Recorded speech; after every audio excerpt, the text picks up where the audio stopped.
Na kombo tata mwana pe molimo santo bande konangai bana ya papa Singo Kimbangu toye lelo na rendez-vous na biso to pesanaki ya masolo na biso to kosalaka na émission na biso to teyana teyangai na teya yo to teyana vraiment ndenge to lakanaki masolo na biso ya lelo to bosana te ke lelo tozali le 15 et que le 18 mai le 18 mai 1921 nde mokolo nzembo ya liboso ezalaki inspiré to capté na lingoma na biso ya kimbangiste yango wana lelo lokwa toza kosala émission vendredi mpona tolandisa ba émission te totikala mpe baninga mosusu baza kolanda biso après ntango ya kotala soit na YouTube ou na quoi. Donc je crois que tu reçois la émission kaka lundi il y a les 18 ceux qui t'oscillent ya lelo ndenge ezali mo message na biso topesi bino d'abord mbote mingi bisika bino bozwami pe totondi bino botondi na effort bozali kosala ya kolanda biso ko soutenir biso côté ya biso ko parce que mingi boza côté ya na bino inbox boza kopesa ba suggestion ba correction ba observation yango pe toza kotia yango en pratique. Vraiment papa Jaris tout mon yo pied gauche kuna na Paris Montreuil, vraiment merci beaucoup. Oyo bémission toza kosala ezali pona bino bo apprendre l'histoire du kimbangisme parce que lingombo ekotika lande na maboko na bino to bondela na kombo ya tata mwana pe molimo santo nzambe na biso totondi obotondi bolingo na yo ezali monene ndenge kaka oyoki toza kosenga mikolo nyonso butu pe moi toza koloba ete mikolo yo kolamuka se réveiller respirer marcher bouger ce n'est plus une habitude mais ekomi lokola grâce ya yo pamba te mingi tozalaki na bango bakomi te na mokolo lelo mais yo na mawana yo okomisi biso pas parce que nous sommes parfaits mais par ta grâce yango na nkolo kende na bopito otala bandeko na biso bazali na mpasi na base ya ndako yo zala mosalisi mingi pe papa basili kozongisa milimo epai na yo yo zala consolateur ya bafamille wana pe o yamba milimo ya bandeko na biso wana otala mabunga na bango te kimia tosengi na nzoto pe na milimo na biso ute bandeli kino suka yo yaka ute ya biso biso tozalaka ba simple instrument na kombo tata mwana pe molimo santo amen. Batata na ba mama ndenge kaka ezali mo message na biso je crois to bandaka toujours mokanda na biso ma komi na biso puisque titre na biso d'abord ezali tote yana. Donc nous devons d'abord commencer par une petite prédication. Lelo tukotanga na mokanda ya psaume 78 tukotanga na chapitre 3. Psaume 78 chapitre 3 kuna elobi boy. Ce que nous avons entendu, ce que nous savons, ce que nos pères nous ont raconté, nous ne les cacherons point à leurs enfants. Nous dirons à la génération future les louanges de l'Éternel. Na lingala psaume wana ngoloba oyo biso to yoka na oyo biso to mona na oyo batata na biso ba yebisa biso to kubomba yango te to ko transmettre yango na génération future. Nde to kei kuna na mukanda Exode. Na Exode to kutanga chapitre 20 lelo to lobelaka verset 14. Kuna elobi kaka tu ne commettras point d'adultère. Okosala ekobo te. Mukanda na biso ya masolo ya lelo tozwi yango na Timothée, 1 Timothée na chapitre Timothée je crois chapitre 3 tokotanga verset 2. Il faut donc que l'évêque soit irréprochable, mari d'une seule femme.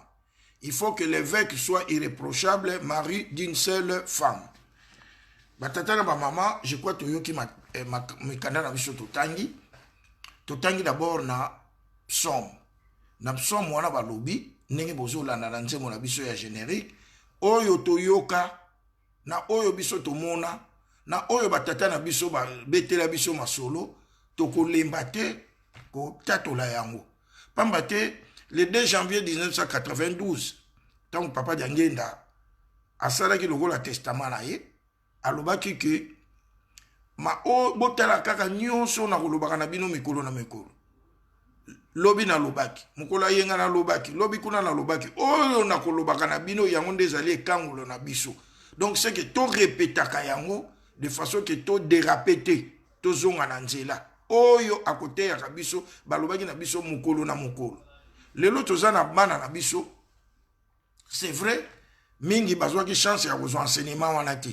Il est vrai que c'est le même enseignement que papa Simon Kimba Otiangani azali ko répercuter. Azali toujours ko continuer na yango. Mais biso pe il est de notre devoir que oyo biso to yokati, oyo biso to mona, to meka ko transmettre yango na bana na biso, na ba génération future. Pour ceux qui to transmettre bango te bango ba koyeba yango te. To e ko tanga lisusu na mukanda ya Exode. Na chapitre 20 kaka verset 14. Kuna ba lobi tu ne commettras point d'adultère. Okosala ekobo te.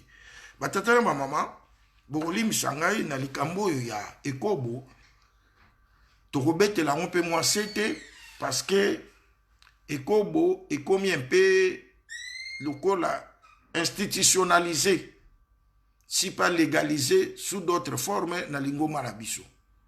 Lingoma na biso epekisi ekobo. Ça veut dire que tant ou même aux allez ko vanda na mwasi en cohabitation, biso bengaka en cohabitation, mais vous allez mariage religieux, vous allez nasser à ekobo. Tant où yo pe tata na maman vous allez ba fiancé. Bokeina no na miso ya nganzambe te, vous allez ko sangana, vous allez nasser à ekobo. Alors, na likambo ya ekobo, bokoli misangai, puisque likambo on a komango, mais ndenge to lobai ke mingi to kotanga kate na meka ko lobelango. Mingi ba fille na biso ba kimbangiste na lingomba, ils ont pris ce plaisir là ya kokanisa ke ce qui est asali ekobo bolimbisa ngai les termes pour se trouver à la franc na mwana moko ya ba papa to descendance otozali nango ya papa Simon Kimbangu, elle croit avoir la bénédiction, elle croit que c'est bien et que c'est péché et kotanga maté. Parce que maté ya misusu za sous d'autres cieux oza ko laxaneti ke eza na race moko batangela ngo lisumu te. Maté ya wana biso to yokango te. D'ailleurs, to kotanga na livre vert. Livre vert ezali livre papa Diangé na muto akoma. Bien que le loba tonso ba koma ko luka ba transformer, quand quelqu'un écrit un livre par exemple ne papa Diangé na musalo azalaki nango akovanda ta za ko koma akosala neti un plan apesi ba idée maîtresse de adictaki na directeur du cabinet na ye papa Benansilu azongeli a corriger tina ndenge mapi livre vert ezali ya papa Joseph Diangé Ndakuntima nde livre pai papa Diangé na akoma makambo nyonso ya parce que lingomba oyo toza kosala ngo pona kokabola te. Papa Simon Kimbangu ndenge tobandaki histoire abandaki musala na avril, le 6 avril, na septembre bakangi déjà que tu as juin batrakaki ye. Il pouvait plus prêcher en paix, à comment prêcher en cachette. Mais lingomba oyo papa Diangé na muto ayi kotonga yango na bandeko na ye mibale papa ki sur lequel papa Dialunga na bapesa ki ye maboko. Donc yende mutatike na biso oyo neti guide. Papa Diangé na livre oyo to bengi livre vert na page 290.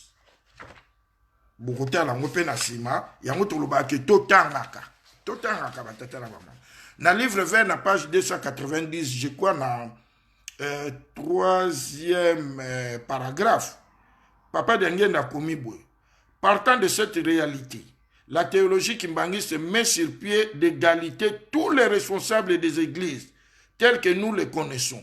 Ni n'a préséance sur les autres, car aucun chef religieux n'entrera automatiquement dans le royaume des cieux en vertu de son titre ici-bas, de sa place dans la hiérarchie de son église ou du nombre de décorations qui lui ont été données.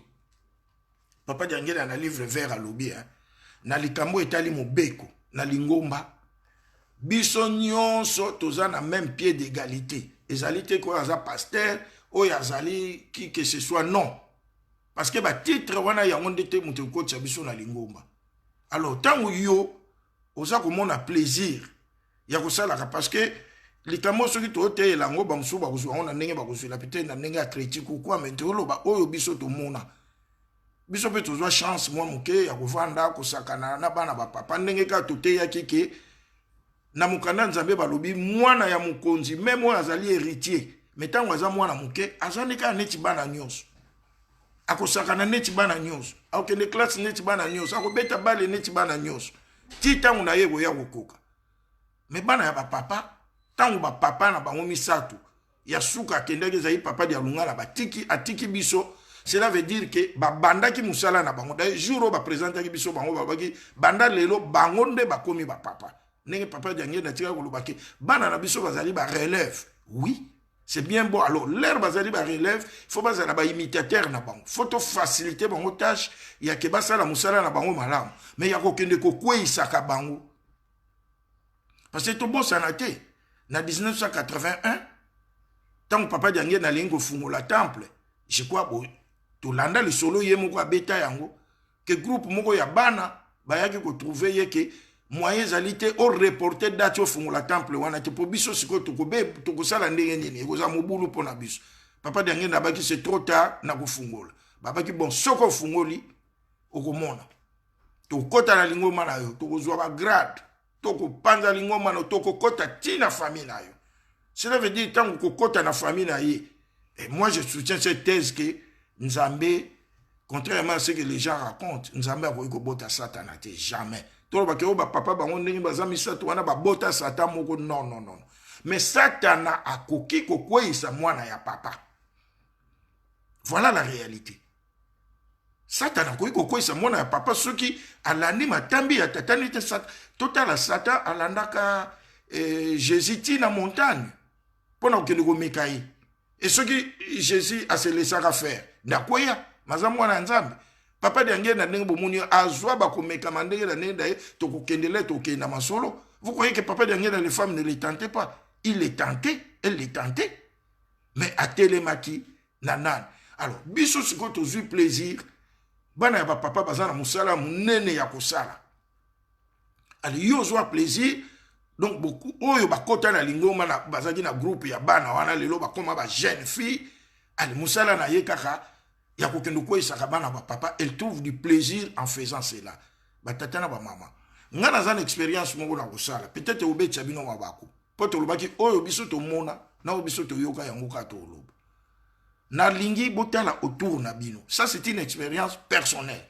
Après na iko lukana ye ba mais c'est dit à quoi ngai personnellement ba fille nyonso na lobi ba fille nyonso ya lingomba onga na yebike ba bimana bana ba papa sans mariage souvent si j'en connais 10 au moins 8 ba balate au moins ici j'en connais 10 au moins 9 so ka chance to abali akosuka par ko divorcer ou ceux qui ba mwana papa mutasenta ki liboso akosuka na mwana wana moko bomo ine mobimba.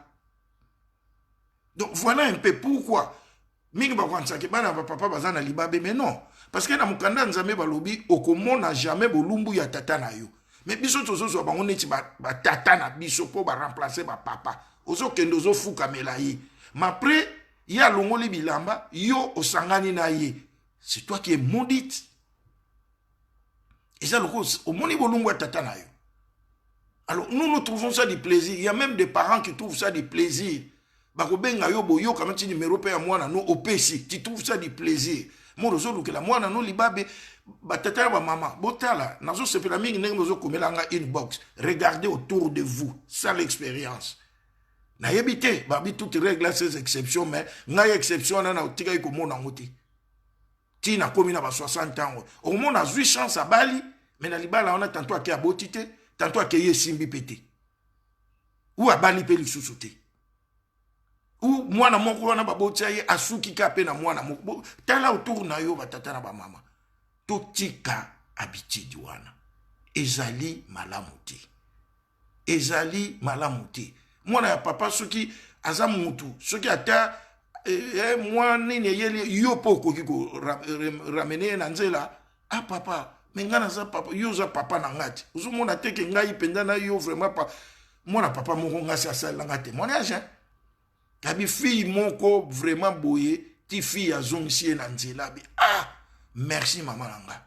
Ce qui vous a qui boye tata 10 na lingomba, nde to sala musala tata na biso madame. Aboyi polima, aboyi. Mais quel plaisir biso ya kokwe isaka, ya komikumi saka, tozo monango, donc totika habitude wane ezali ekobo kokanza teke ba otangelo lisumu te, eza lisumu. Kutu ça peut-être fois soki combien pour yo sali on a mwana papa. Mais si comme mingi peut to banga, donc bana papa toki ko bala bango lisumu te non, to ko bala bango. Tango yo na mwana ya papa bo balani. Au sali mariage religieux. Jour oyo nganga nzambe aza ko sangisa bino alobi nini bokomi muntu moko lien oyo bozaki nango ya parenté ekatani bokomi na lien ya mari femme. Mais avant le mariage boza toujours na lien ya père fille. Et ça c'est ko bimina tata na yo. Ozana bilakeli mabe.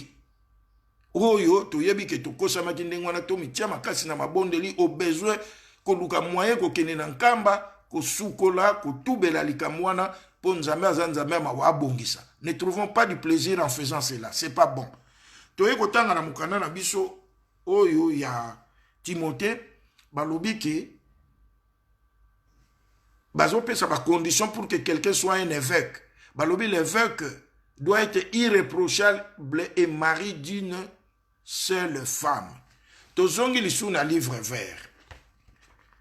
Livre vert pour yamotobi totangaka kaka na page 290 ou biso benga 290. Papa Diangenda lobi boy. Cependant, il n'y a pas de pasteur non marié dans l'église kimbangiste, à moins que cela ne devienne le cas par veuvage. Papa Diangenda bina lingoma na biso epekisami yo motambolisi. Ba pesa yo grade ya motambolisi. Toza la pasteur, oza la selo, oza nini moza célibataire, epekisami ngaite. Papa Diangenda kene kotanga na page na livre vert na page 290. Parce que tango yo zalinganga ya nzambe, même biso na école biblique ba betela ba pesa biso exemple moko. Yo balati. Ndenge tozali komona ba tie tolo baka mukonzi ya jeteki ya mobali. Okendaki na bana na voyage bo uti nkamba. Boye kokoma na centre 2h du matin. Mwana moko avandaka na mikondo kuna ya fille moko ya 16 17 ans. Moya kene mikondo lero wana ezata olanda ndako na. Olanda ndako ya yo dirigeant. Siko yo zana mwasi te. Mwana mwasi wana yekolala kuna. Ata yo sali no likambute. Mena tongo wana. Fille alala ki pas dirigeant. Oh yo lala ki pas dirigeant. Obetisi batu mabaku. Balobi mabaku ekozanga kate. Fumambanza banaye koloba ngopo lelo to kolobela ba situation Fumambana. Il disait ça en Kikongo, masaku baka makondo loko kanti engwe kwa batu asangamo. Il est normal que les scandales arrivent, mais malheur à ceux qui les provoquent. Malheur par ceux qui les scandales arrivent. Kobecha mabaku. Batata na ba mama. Na kopesa lisolo moko na tina likambo akobala. Na kansi lisolo na sina betango une fois tozaki na mbandaka tata moko akufela ki mwasi azaki pasteur. Tellement lingaki mwasi na ye mingi alingaki lisuko balate. L'air wana toza ko tonga temple ya Nkamba ba papa pasteur bazaki fo batambola ka ko kendo kongola bambongo pona ko tonga tempelo ya bilaka. Nde l'air wana papa na ngai yazaki ko kende mingi kote ya baba sankusu papa ngompemba kei ba gbado ba gemena. Et tata wana bazali kotinda ye toujours na bolomba. Il était pasteur veuf. Ne mbala mususu papa ayeki koloba père nanga bino to sala na échange mbalo nga pena kende kote kuna yo kende babite papa ngai la mesani bandimi babite to sala na pe échanger ni na makasi papa wana moya sala autrement te ayaki kondima. Lisolo wana papa na ngai ayeko betela ngango 20 ans après. Je crois une année avant sa mort pour na condition moko alingaki pa te ya nganda alobela ingango po papa dange na pekisaka ye ma après ayaki kopia ye autorisation. Qu'est-ce qui s'est passé? Tata nanga komi na mboka wana na bolomba na yambi ye ateyi asali makambo nyonso ndenge kokaki tango ekoki babi papa pasteur ndako yo kolala yango papa akoti basurveiller libanda tala kaka pasteur basurveiller libanda na moto na bango po basala garde ya pasteur mais mama selo moko azaki wana abongisi ndako père aza kozela ke mama selo wana akende tozolobela likambo ya ekobo ya nganga nzambe foza na mwasi père azeli mama wana azokokende te père abandi onima na kiti abeti masolo ankamba abeti ya boy mama wana père la fungoli miso amoni mama aza sute abe a fait dire mama akei na kota na lala asambeli alinga kota lala mama selo na mbeto père abimi mbango abimi libanda papa surveillant boki no bengi langa papa pasteur nini papa pasteur boki no benga pasteur na évangile ba yaw pasteur ba ye na secrétaire na papa likamuni mais ngana kolala wapi mais papa to pesi ondako oh bongo bo pesi nganda ko mama selo alali kuna ngana kola mais papa biso na bokoko na biso yo mopaya monene fumu alongo atindi yo awa okomeli biso mopaya monene totiko bebo biso na bokoko na biso soki toyemi mopaya topesa ke bulangeti afinika yango totalaki mama selo wana yende akoki na yo papa bi mais wana pekisa mize kobo ote me papa me muninga no ayaka wa ye tosi tozula yele bulangeti na ye mama songolo c'est vrai te busala amulisute eza ekobo epekisa mina lingoma na biso père azongi aye abengi muningani wana papa to sambela basambele papa na uti na nani tamaka muna yoki est-ce que ça solo yabi papa ça solo aleli père abia usani bon comme to suite aux mbongo poto kende nkambe papa to kende ka to kendo yebisangwe papa to landa lisolo ko pi appelle les sons na biso batambulisi to yebaka comment nous devons traiter les problèmes bolanda sagesse ya mfumo longo baye na Kinshasa bakenkamba esili bazongi tango balingi bazonga bake papa père azui maloba bi papa tale leki boye tale leki boye papa la ayebisi papa pasteur osali boye papa pasteur wana akwei na makolo papa na makolo akangi papa na sumuki papa kotika ngai te na sumuki papa vandi boye nieti a poussé soupir ndenge to ebe papa atali père na biso abi papa mbote munjira likambo so yebisi yango bato boni abi papa en réalité yo zanzambe na ona lobi yango na moto te abi ya suka juro ko lobango kana moto tango zo sisa okufi oyoki nga ona yoki abi bon boza ko zonga ndenge boza ko zonga na mbandaka yo papa oyo okosala 6 mois côté ya lisute kosala pa activité moko te yo pe pa moto nzo ko yebisa pe mutu te vandaka bongo soki ba pension nini obi naza empêché soki skiva kaka bongo nous on a remarqué ça on ne savait pas je vous dis que mon père est venu me le dire je crois 20 ans après nde basali bongo sima ya 6 mois bazonga ki na Kinshasa tango bazonga ki na Kinshasa na 6 mois wana papa akoti bango na bureau alobi bon bosaleli ndenge na tinda ki bino ha bosala bon allez papa moto munjela zwa bible na yo sala fuka yamba muninga no sentelam na bureau ya papa na mu allez na yambi yo sentelam papa vandi azota papa télémissé abi papa pasteur normalement après une année il fallait bala pourquoi baliti oh papa bon na lokelo mwasi soko zoko ote papa oyo ko luka likamu avant zonga ngana obali so avant zonga manda papa lobi nango alobi yaka jour boy abengi susu mama moko yepeso akufela ki mobali lerba ye père alobi bafanda ki na bango peka wana ba oyeba pe lokote bavandi kaka tita na bango ekoki papa salisi batutia abi papa pasteur bino boya na biro ba ye bakoti mama bengela nga mama kingandi wana ba bengi mama wana ye abi papa omoni mwasi na yo mama omoni mobali na yo papa moto munja yo to bima na biso bino botika na kosolo papa moto abimisa mbongo ya libala ya babalela mama wana pona nini alingaki te nganga ya nzambe akweya na mukanda ya nzambe balobi l'évêque doit être mari d'une seule femme mwasi pe moko akoyoza na deuxième bureau te akoyoza na maîtresse te Et puis faut azala ya kobala na lingoma la biso balobi évêque faut azala na mwasi. Évêque ça veut dire pasteur, c'est le même bâti au chef ya mouvement. Na mouvement non ba jeune fille bazali bane pour éviter les scandales, pour éviter que tantôt tokweya yo faut azala na mwasi na yo. Yango papa lobaki na bango na père na biso na tata na bi bomona kate ngai partout na kendeke. Na zakana mama bibi. Ye témoin na nga. Ye témoin na ngai. Pour papa ba musicien mingi ya faki ba yebi papa si ba tanta ye même na mon koto wana. Papa bima mbangu na bureau. Donc ne croyez pas que ba papa bazaki na ba tentation te. Donc il faut yo muto yo pasteur. Comment yo pasteur? Na lingoma na biso ba tolera moi muke ba pasteur o ya basi ceux qui a commis veuve, ceux qui divorcé que mobali pendant muto boya kiye parce que moi si a kokendo tia lito ite moi ça zo là ba ya ko draguer mais yo mobali. Qu'est-ce qui t'empêche? Normalement il faut kobala. Alors, toi kokota na mukana na biso lelo tolobaki ke tokolobela ba situation, ba citation. Il y a Papa Dialungana. Parce que Papa Dialungana avait un style de parler, un style de langage. Mais l'air to lobela qui ba livre na ye to bosana ki un aspect important.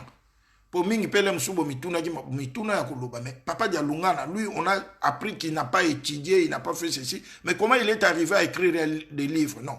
Papa Dialungana avait fait ce qu'on appelle l'école d'alphabétisation dans Lukeng.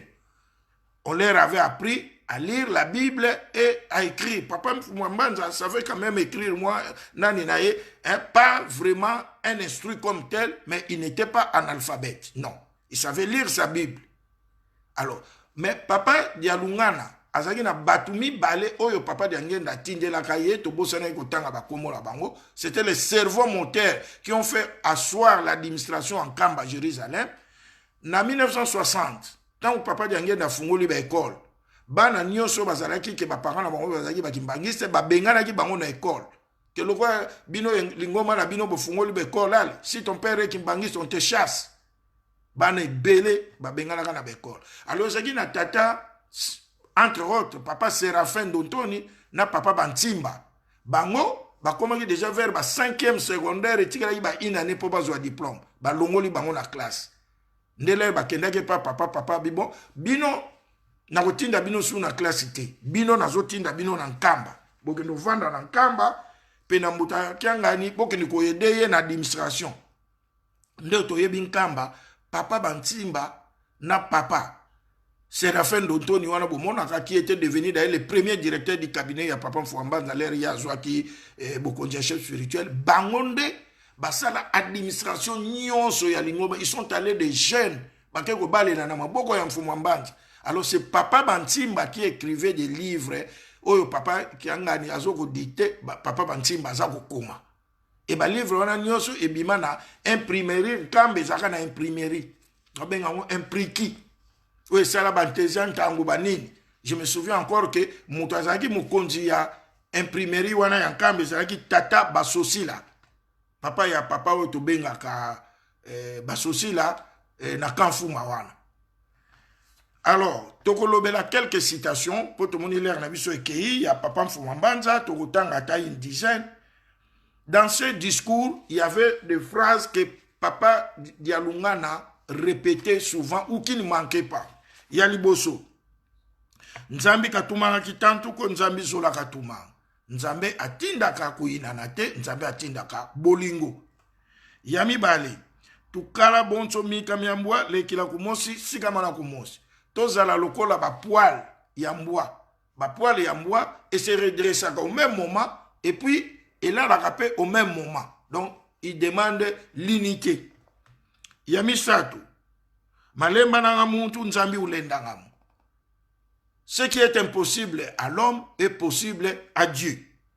Yamine. Nti ubuisi di bantunkama mpe bafeti ovumbula. Un arbre qui a été abattu par 100 personnes, pour le redresser, il faut aussi 100 personnes. Yami tano. Mpeve imosi kanti muntu yenkailuan. Un seul esprit, mais chacun a son don. Makamupe yango tozote. Pourquoi vous avez dit sur la molimo moko, l'esprit moko, mais les dons diffèrent de chacun à l'autre. 5, 6. Mbika isanchwanga ko. Mabe bakuboko la kayangote. On n'aménage pas les mal. On ne ménage pas les mal. Yasambo. Ludi kikitulanga mundu mfumu. C'est la vérité qui a franchi. C'est la vérité qui donne la valeur à quelqu'un. 8e. Wadian shuka makaninko kila. Si tu veux manger le matin, donc tu dois te préparer le soir. Ce n'est pas le matin que tu vas encore chercher la nourriture, donc il faut savoir prévoir. Ça, c'est Mfumambanda. Koudia Kubanza. Quand tu manges, tu dois aussi penser qu'il y a aussi le lendemain. Donc, il faut savoir économiser. Longa mwana wetakwenda kumakinu kantika mwana tukili kumakinu. On donne des conseils à un enfant qui va à la fête, mais on ne lui donne pas les conseils après avoir été à la fête. Voilà, ça c'est Mfumambanda. Lunwani na dibundu kaluyambu didio kwa banguluko. Bo bundela lingomba botika ngona bangulute. Ndeli kambiso bambote mjia to kufela. Ponga Mfumambanda ndena bacha simba na luboko boy. Azoningisha nwani na dibundu widi kuyambu dibundu kwa banguluko widi Donc bo bundela lingomba botika lingomba na bangulute. Est-ce que tatana mama ngulu ayaka na ndako nzambe? Ngulu ezali bateau bazoya kotia désordre na lingomba. Faut ko telemela bango. Kuzulu kakusaluluanga ko kuzulu nsendo na likolo tokendaka kosala lisusu te na likolo tokendaka kozwa mbano pe yaza ikoloba susu ke nanga kasadilanga mfumuzoleko. Un serviteur ne peut pas avoir 2 maîtres à la fois. Donc la citation ya papa Dialungana tozana ngo peut-être une cinquantaine. Je crois que monique totangeli yango na livre oyo to commencer papa Dialungana. Mais faute de temps, il y a un autre qui est malé. Donc, nous avons que l'émission na biso ya sima, et vous allez 18, puis allez jour ya liboso, jour nzembo ya liboso, et zoamaki na lingoma na biso. Alors, tous allez ko yebisa na bandeko, ko rappeler que inimation, ya maman na biso, maman Marie, Kalambote, et vous allez lobby, déjà, na tongo, na corps, bah, que nous visitons, on a 10 heures, na Clément nani pompe funèbre ezali awa na Courcouronne côté ya Bondouf nde enterrement kozala na Grigny na 13h. Donc tozala auto kozwata mais to respecter ba consigne oyo l'état pesi pour la protection na bisope. Et tozali pe koyebisa ke na kanti biso nyonso tolandaki liwa ya commandant Mampuya. Commandant Mampuya yazali vraiment un grand serviteur. Ndenge na lobai ki ngana kozaka toujours crier na ba 96 na kendaka na Pointe-Noire pour une mission. Nde na zaka na paroisse ya Mpaka, je crois. Et papa Mampuya a invité Kangai na kendaka ko lie pa inaye. Et logo na monaka ya surprenant. Déjà à cette époque-là, na 96, na kuta na salon na ye photo ya munene ya papa Simon Gima Okiangani. L'air wana en tout cas ba photo ya papa Simon Gima Okiangani et ko kota ya bandako na biso ya minene sikoyo. Mais hier déjà na 96 na kutaka yango. Ne papa Mampuya atika kibiso na Kinshasa.